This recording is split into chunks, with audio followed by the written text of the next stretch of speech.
Quand vous aurez regardé cette vidéo, près de 300 000 kW d'énergie auront été consommés dans le monde. Parmi ceux-ci, près de 2/3 auront été produits par des combustibles fossiles et polluants. Avec la volonté plus qu'actuelle de réduire notre consommation de CO2, comment se fait-il qu'encore aussi peu d'électricité soit produite de manière responsable ? L'énergie solaire, hydraulique et éolienne sont les types d'énergie mis en avant pour une production d'électricité responsable. Mais que ce soit pour des raisons d'esthétisme ou de rentabilité, ces techniques ne dépassent pas l'utilisation d'énergie fossile. La fission nucléaire, qui a fait une apparition remarquée dans les années 60, est elle aussi fortement critiquée, bien qu'étant peu polluante. Premièrement, le matériau utilisé, l'uranium, est un matériau non renouvelable. Cela signifie que ses ressources viendront à manquer dans un avenir proche. Aussi, après les incidents de Fukushima et de Tchernobyl, une crainte pour les centrales nucléaires s'est développée. Les déchets nucléaires font peur aussi, car ils sont radioactifs. Cela veut dire qu'ils se transforment spontanément en d'autres atomes en émettant des rayonnements. Ils peuvent causer des modifications du code génétique des cellules de notre corps et développer des cancers. En bref, il faut trouver une alternative pour produire de l'énergie et cette dernière doit être peu polluante, sans danger, renouvelable et rentable, autant énergétiquement qu'économiquement.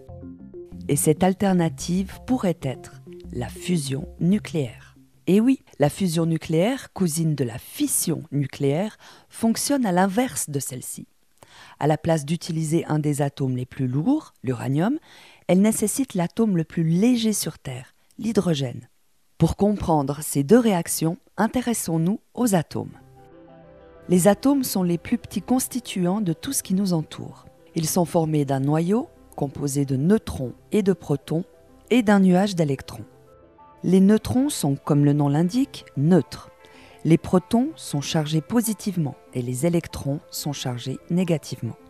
Comparons maintenant la réaction de fission nucléaire avec la réaction de fusion nucléaire.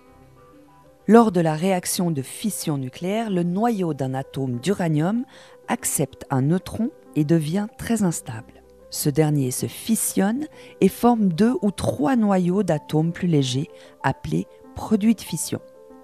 La masse totale des noyaux de ces produits de fission est plus faible que la masse du noyau initial d'uranium. Cette différence de masse s'est en fait dégagée sous forme d'énergie qui est utilisée par la suite pour produire de l'électricité. Lors de la fusion nucléaire, c'est le contraire. On approche tellement 2 noyaux d'atomes d'hydrogène qu'ils fusionnent et deviennent un atome d'hélium en libérant un neutron. Pour le dégagement d'énergie, même principe que pour la fission. La différence de masse entre le noyau d'hydrogène et le noyau d'hélium est libérée sous forme d'énergie. L'énergie est transportée par le neutron dégagé par la fusion. Il peut donc amener cette énergie jusqu'à la paroi de la machine qui contient la réaction, qui la récupère sous forme de chaleur. Cette chaleur servira à produire de la vapeur et à travers des turbines et des alternateurs, de l'électricité. Dans chacune de ces réactions, il n'y a pas de CO2 qui est dégagé. L'avantage de la fusion nucléaire est aussi que l'atome d'hélium produit n'est pas radioactif.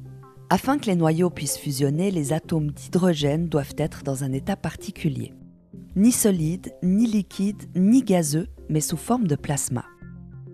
Cet état se caractérise par une chaleur et une pression telles que les noyaux des atomes sont séparés de leur nuage d'électrons.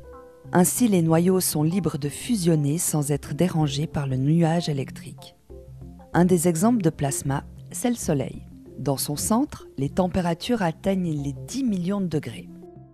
Mais est-ce possible de recréer les conditions du Soleil sur Terre ? Stefano Alberti est maître d'enseignement et de recherche au Swiss Plasma Center, qui est le centre de recherche et d'expérimentation sur le plasma en Suisse. Il nous explique comment reproduire les conditions du Soleil sur Terre. Et sur Terre, on essaye de faire la même chose avec la grosse différence qu'on n'a pas à disposition de la masse du Soleil. Donc on remplace la force de gravitation par une force d'un champ magnétique. C'est à cause de ça qu'on parle de confinement magnétique. Les champs magnétiques qui sont présents dans la machine agissent comme des rails qui guident les particules dans le plasma. Ainsi, le plasma n'est pas en contact avec la paroi, il est comme en lévitation, ce qui évite que le plasma touche la structure et l'abîme en la faisant surchauffer. La machine où se passe la fusion s'appelle tokamak. Il y en a plusieurs dans le monde, mais aucun n'est encore rentable. Maintenant, tout l'effort scientifique mondial est concentré sur une expérience qui est construite dans le sud de la France, donc à Cadarache, qui est proche de Aix-en-Provence, qui s'appelle ITER.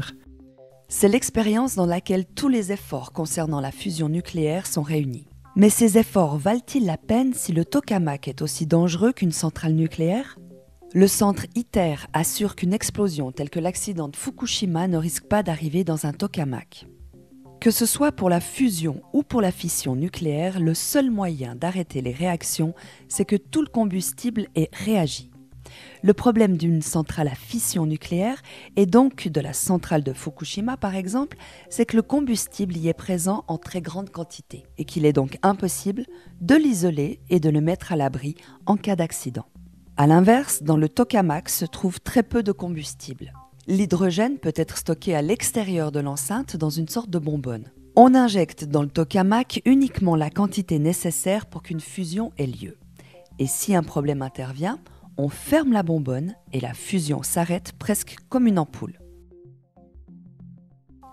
Revenons aux ressources nécessaires à la fusion. Dans cette bonbonne se trouve donc de l'hydrogène. L'hydrogène possède 3 isotopes naturels, c'est-à-dire 3 types d'hydrogène. Le plus présent sur Terre est le procium. Mais dans la fusion nucléaire, ce sont 2 isotopes plus rares qui sont utilisés, le deutérium et le tritium. Le deutérium se trouve relativement en grande quantité dans l'eau. Au contraire, le tritium est particulièrement rare dans la nature, quelques 3 kg seulement. Il n'est donc pas possible d'utiliser du tritium naturel dans un tokamak. La solution ne serait pas viable très longtemps. Une des idées des chercheurs serait d'ajouter du lithium dans la paroi du tokamak pour que sa rencontre avec un neutron engendre du tritium. En effet, le neutron résultant de la réaction de fusion étant électriquement neutre, il ne subit pas le champ magnétique et continue son chemin dans le plasma jusqu'à rencontrer la paroi du tokamak. Le neutron et le lithium, en interagissant ensemble, engendrent un atome de tritium. Celui-ci pourra alors fusionner avec un atome de deutérium afin de produire de l'énergie. Pour chaque réaction de fusion, un neutron est engendré et un neutron est nécessaire pour la transformation du lithium en tritium. Le ratio entre le nombre de neutrons qui résultent de la réaction et le nombre de neutrons nécessaires à la transformation du lithium est égal à 1. Il n'y a donc pas de marge au cas où un neutron est perdu. Ce problème est en cours de résolution, mais une des solutions consisterait à ajouter dans la paroi un multiplicateur de neutrons. Un multiplicateur de neutrons, c'est un atome qui libère des neutrons au contact de particules alpha dégagées par la fusion. Mais plusieurs autres expériences sont en cours à ce sujet et l'autoproduction de tritium n'est pas encore tout à fait claire. Mais ce neutron dégagé n'a pas que des avantages. Le seul point qui a été adressé par toute la communauté, c'est le fait, dès qu'on a un neutron qui interagit avec la matière, il fait des transmutations, c'est-à-dire qu'il peut générer des éléments radioactifs. Donc la première paroi à l'intérieur du tokamak, elle sera activée. Activée, ça veut dire qu'elle va devenir radioactive.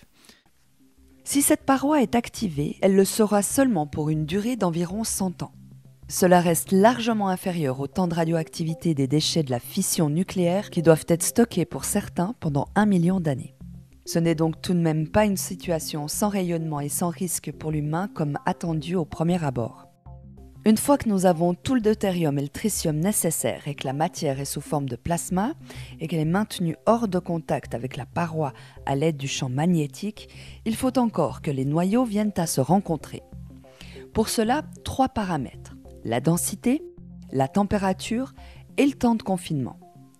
La densité est facile à contrôler, il suffit d'introduire une quantité suffisante de deutérium et de tritium à l'intérieur du tokamak, afin que les noyaux soient suffisamment proches les uns des autres.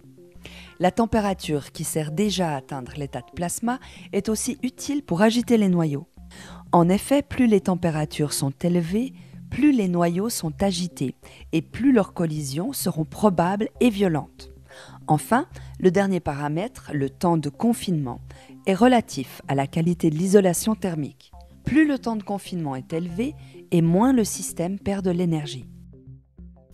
Donc ce chiffre-là qui a un temps, pour l'instant, on n'a pas encore moyen de le calculer sur la base des principes fondamentaux de physique. Dans l'objectif d'ITER, tous ces paramètres doivent amener à un facteur d'amplification de 10. C'est-à-dire que le tokamak devra produire 10 fois plus d'énergie que la quantité apportée pour chauffer le plasma. Ça peut satisfaire les physiciens, mais c'est pas suffisant pour être économiquement rentable. Pour être économiquement rentable, il faudrait avoir au moins un facteur 30. En effet, comme dit précédemment, il faut tout d'abord chauffer l'hydrogène pour que la réaction de fusion ait lieu. L'augmentation et le maintien de la température se fait au moyen de chauffage à l'extérieur du tokamak. Il faut donc soustraire l'énergie dépensée dans ces chauffages à l'énergie produite. Le temps de confinement n'étant pas encore optimisé, ce facteur 30 est encore loin d'être atteint. En conclusion, il reste quelques incertitudes et problématiques quant à l'adaptation de la fusion sur Terre pour qu'elle devienne notre source d'énergie. Tout d'abord, la manière de produire un des deux matériaux de base, le tritium, reste encore un peu floue, mais elle pourra être renouvelable. Ensuite, l'avantage clamé de cette méthode, à savoir le fait qu'aucun déchet radioactif n'est produit et donc que la fusion nucléaire est sans danger, est seulement partiellement correcte. Certes, la fusion nucléaire à proprement dit ne produit pas de déchets radioactifs, mais le contact de la réaction et de la structure en crée à court terme. Pour finir, le temps de confinement reste encore incompris et bien que cela n'entrave pas le fonctionnement de la fusion nucléaire sur Terre, cela empêche d'atteindre la rentabilité énergétique. On est donc encore loin de la rentabilité économique. En bref, la fusion nucléaire n'est pas pour tout de suite, mais sonne tout de même comme une musique d'avenir.